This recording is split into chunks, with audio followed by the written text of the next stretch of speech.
Bye the वे मैंने पूरी video shoot कर ली थी, उसके बाद मेरी वीडियो फाइल्स करप्ट हो गई। मेरे को सारी वीडियो अभी कभी दोबारा शूट करनी पड़ रही है, पर कोई बात नहीं, it's a part of life and we will enjoy that too. Hello everyone, this is Max Size Life and welcome back to yet another YouTube video of mine. Let's go. दोस्तों, जैसे कि हम लोग नोटिस करते हैं, most of जब मेरे भाई लोग हैं, मोस्ट ऑफ मेरे दोस्त लोग हैं, वो लोग बेसमेंट्स के अंदर रहते हैं, जो स्टूडेंट्स आते हैं। और जो मैं भी आया था, मैं भी अभी आज की डेट में बेसमेंट के अंदर ही रह रहा हूँ। आपको बताता हूँ कि ऐसा क्यों होता है, क्यों लोग अपार्टमेंट्स में नहीं रहते, क्यों लोग अपर फ्लोर्स में नहीं रहते, क्यों लोग घर की मेन फ्लोर पे नहीं रहते, बेसमेंट में क्यों रहते हैं। आपको बताऊंगा इसके बेनिफिट्स क्या हैं, आपको बताऊंगा इसके नुकसान क्या हैं। वीडियो के अंत तक ज़रूर बने रहना, आपको हर एक चीज़ का सोल्यूशन आज इस वीडियो के अंदर ज़रूर मिलने वाला है मेरी तरफ से। By the way, mornings in Toronto are wholly very beautiful. दोस्तों, सबसे पहला और सबसे बड़ा जो बेनिफिट होता है वो रेंट नहीं होता है, वो होती है सिरदर्दी। बेसमेंट के अंदर रह के आपको सिरदर्दी बहुत कम होती है। कैसे कम होती है मैं आपको बताऊंगा। सबसे पहली सिरदर्दी जो आपकी खत्म हो जाती है वो ये होती है कि आपको सेपरेट बिल देना है। फॉर एग्जांपल, अगर आप किसी अपार्टमेंट के अंदर रह रहे हो, देन यू हैव टू पे लाइक सेपरेट बिल। आपका हाइड्रो का बिल हर बार चेंज होगा, आपका वाटर का बिल हर बार चेंज होगा, आपके बहुत सारे बिल्स जो हर एक मंथ में चेंज होते रहेंगे। आपका कभी बिल सेम नहीं आएगा, आपको कभी पता नहीं लगेगा कि आपका एग्जैक्ट एक्सपेंस है क्या। और स्टूडेंट्स की सबसे बड़ी प्रेफरेंस ये रहती है उनको पता लग जाए कि उनका एग्जैक्ट मंथली एक्सपेंस है क्या, सो दैट वो लोग मैनेज कर पाए अपने सिस्टम को। You know, it's really important. मैं एक स्टूडेंट था, मेरे को पता था, मेरे को एक टोटल अमाउंट बता दो कि हाँ इतना खर्चा होना है, वो उसके हिसाब से चलो। और हम लोग उसके अंदर फ्लक्चुएशन नहीं मैनेज कर सकते। पर्सनली मैं एज ए स्टूडेंट मैं सोचूँ अगर वो चीज़ फ्लक्चुएट होती मेरे लिए, इट्स गोना बी शिट। मैं नहीं वो चीज़ बर्दाश्त कर सकता। दूसरा reason for sure is the rent. आप लोगों को सबको पता होगा कि apartments like this are very expensive. आप लोगों को पता होना चाहिए कि अगर आपने एक सिंगल बेडरूम अपार्टमेंट लेना है टोरंटो के अंदर, तो वो आपको तकरीबन $1600 से $1700 के बीच में पड़ेगा। जी हाँ, एक सिंगल बेडरूम जिसमें आप या आपका दोस्त 2 लोग रह सकते हो। आप $800 रेंट तो पर मंथ दोगे नहीं, right. It is gonna be pretty much too much for you. और ऑन टॉप ऑफ दैट आपके थोड़े बहुत चार्जेस और भी होते हैं। जैसे फॉर एग्जांपल कि इस रेंट के अंदर आपका मोस्ट ऑफ द टाइम्स आपका यूटिलिटीज़ का बिल नहीं इंक्लूड होता। अगर यूटिलिटीज़ का बिल इंक्लूड भी हो तो आपका इंटरनेट इंक्लूड नहीं होता, तो आप कहीं ना कहीं फंस जाते हो। और वाईफाई आपको चाहिए क्योंकि आपको घर से बैठ के ऑनलाइन क्लासेस भी लगानी होती है। अब मान लो अगर आपके ऑनलाइन कोर्सेज खत्म भी हो गए ना दोस्तों, उसके बाद भी आपकी क्लासेस वो रहेंगी जो आपको घर से बैठ के लगानी पड़ेगी। It will be like kind of hybrid classes जो आपको लगानी ही लगानी पड़ेगी घर पे बैठ के, किंतु परंतु आपको उसके लिए इंटरनेट चाहिए। कुछ आपके एग्जाम होंगे जो आपके लॉकडाउन ब्राउजर पे होंगे, उसके लिए आपको इंटरनेट चाहिए। You have to have a wifi at your home. वो आपका इंक्लूड होता है बेसमेंट्स के अंदर, और वो आपको एडिशनली लगवाना पड़ता है जब आप किसी अपार्टमेंट के अंदर रह रहे हो। और मोस्ट प्रॉब्ली जब आप मेन फ्लोर पर भी ले रहे हो घर के, तब भी आपको वो चीज़ लगवानी पड़ती है। अब अपार्टमेंट्स का तो हो गया सॉर्टेड। आप बोलोगे कि लोग घर के मतलब मेन फ्लोर पे क्यों नहीं रहते, मेन फ्लोर पे रह लो तो भी तो प्रॉब्लम सॉर्टेड है। Then also you don't have to like literally pay for utilities separately, आपका वो बिल भी सेम रहेगा। दोस्तों, मेन फ्लोर पे रहने के बहुत सारे नुकसान हैं। Number 1, you have to manage everything. आप लोगों को सब कुछ खुद मैनेज करना है। आपको घर के बैकयार्ड की घास खुद काटनी पड़ती है। आपको बताओ दोस्तों, यहाँ पे बैकयार्ड में बहुत सारी घास होती है, और यहाँ पे बैकयार्ड एक्चुअल में you have to have a green backyard. आप उस चीज़ को नहीं अवॉइड कर सकते, तो वहाँ पे जो घास है वो आपको काटनी पड़ेगी।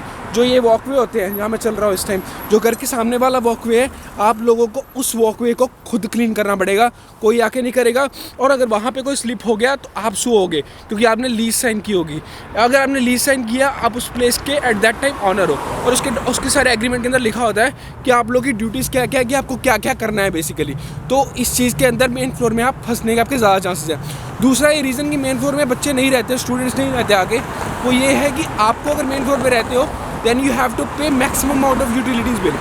मान लो अगर आपका $100 का बिल, बस तो ज़्यादा होता है, बहुत ज़्यादा होता है, सोच लो, मतलब एग्जांपल दे रहा हूँ। मान लो $100 इज़ योर बिल, 100 में से 70 या $60 वो लोग देंगे जो लोग ऊपर वाले फ्लोर पे रह रहे होंगे, और बाकी का जो $30 या $40 है वो नीचे वाले फ्लोर पे रहने वाले लोग देंगे। आप समझ रहे हो मैं क्या बोल रहा हूँ, कि अगर आप बेसमेंट में रहते हो, यू हैव ए बेनिफिट। आपको सिर्फ 100 में से $30 देने, उन लोगों को 100 में से $70 देने जो ऊपर वाले फ्लोर पे रह रहे हैं। This is also one of the major reasons कि लोग बेसमेंट के अंदर रहते हैं। दोस्तों, जहाँ पे फ़ायदे हैं वहाँ पे नुकसान भी है। कुछ नुकसान भी होते हैं आप लोगों को बेसमेंट्स के अंदर रहने के। सबसे पहला और सबसे मेजर नुकसान दोस्तों बेसमेंट्स के अंदर रहने का है, वो ये है कि आप लोगों को बहुत सारी प्रॉब्लम्स आ सकती हैं अगर ऊपर छोटे बच्चे रहते हैं तो।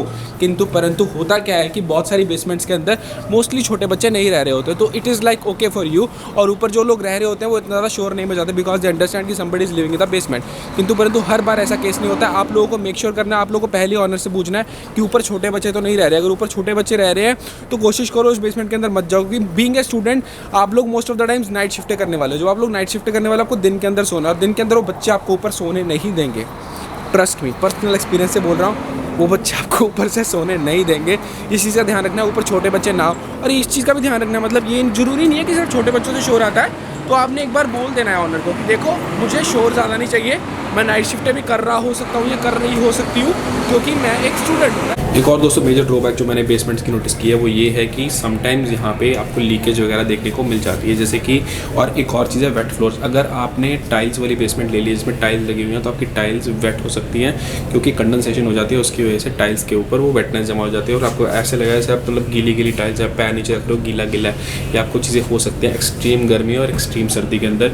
इस चीज़ का भी आप लोगों ने ध्यान रखना। आफ्टर ऑल यार ये मतलब एक चीज़ है जो आप देखो, बेसमेंट तो बेसमेंट ही, चाहे उसको जितना मर्जी लैविश बना लो, किंतु परंतु होती तो ग्राउंड के अंदर ही है ना, मिट्टी मिट्टी से कवर्ड होती है, तो उस चीज़ का थोड़ा बहुत इफेक्ट तो आपको ज़रूर आना। तो उसके अलावा एक और जो बड़ा नुकसान होता है बेसमेंट में रहने का वो होता है सेंटीपीड्स। आपको पता होगा सेंटीपीड छोटे छोटे बड़े से कीड़े होते हैं, बेसिकली ह्यूमंस को नहीं काटते और कोई हार्म नहीं देते, किंतु परंतु ये जो मकड़ियाँ वगैरह होती हैं और आपके जो छोटे मोटे कॉकरोच होते हैं उनको खा के ये लोग जीते हैं, ये लोग जीवित रहते हैं। तो इनका बेसिकली इतना होने पर ये देखने में थोड़ा डिस्गस्टिंग लगते हैं। तो जिन लोगों को थोड़ी थोड़ी इंसेक्ट से प्रॉब्लम है उनको मैं बेसिकली बता दूँ, यहाँ पे घर के अंदर बेसमेंट के अंदर जितनी मर्जी अच्छी बेसमेंट हो उसके अंदर आपको सेंटीपीड्स मिलेंगे ही मिलेंगे, वो बहुत मुश्किल है।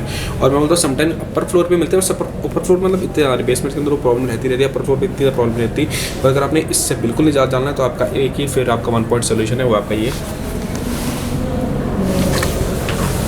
कि आपको अपार्टमेंट रेंट करना पड़ेगा। अपार्टमेंट्स के अंदर ऐसी प्रॉब्लम बिल्कुल नहीं आती एज लॉन्ग एज आप अपने घर को क्लीन रखते हो तब तक। दोस्तों एक मेजर ड्रॉबैक बेसमेंट में रहने का ये है कि आपको लॉन्ड्री के स्लॉट्स कम मिलते हैं। मोस्ट प्रॉब्ली अगर आप बेसमेंट के अंदर रहते हो आपको 1 या 2 स्लॉट्स मिलते हैं ऑनर से, आपको ज़्यादा स्लॉट्स लॉन्ड्री के नहीं मिलते। मतलब आपको एक लिमिटेड दिन के अंदर एक लिमिटेड टाइम ही होता है जब आप ये काम कर सकते हो। मतलब मान लो आपको अगर आपका लॉट साइन हो गया सैटरडे को, अब सैटरडे को आपका टाइम होगा 7 से 8 या 7 से 9, आपको उसके बीच उस टाइम पीरियड के अंदर अंदर आपको लॉन्ड्री करनी है। आप ऑनर से नेगोशिएट करो तो इस चीज़ का सॉर्ट आउट किया जा सकता है, पर आपको ये नेगोशिएट करना है टाइम पे, ये याद रखना। अदरवाइज एक बार अगर आपकी बात होगी तो उसके बाद you can not change. So guys this is for today's video. छोटी थी, सिंपल थी, बट पूरी स्ट्रेट फॉरवर्ड वीडियो थी। मुझे पता है आप लोगों को समझ आ गया होगा एग्जैक्टली कि मैं आप लोगों को क्या बताना चाहता हूँ, आप लोगों को सारी की सारी इन्फॉर्मेशन मिल गई होगी। इसलिए अगर कुछ रह गया हो तो comment on below, let me know. I see you guys in the next one. Till then peace peace peace peace peace peace peace peace peace peace peace peace peace peace peace peace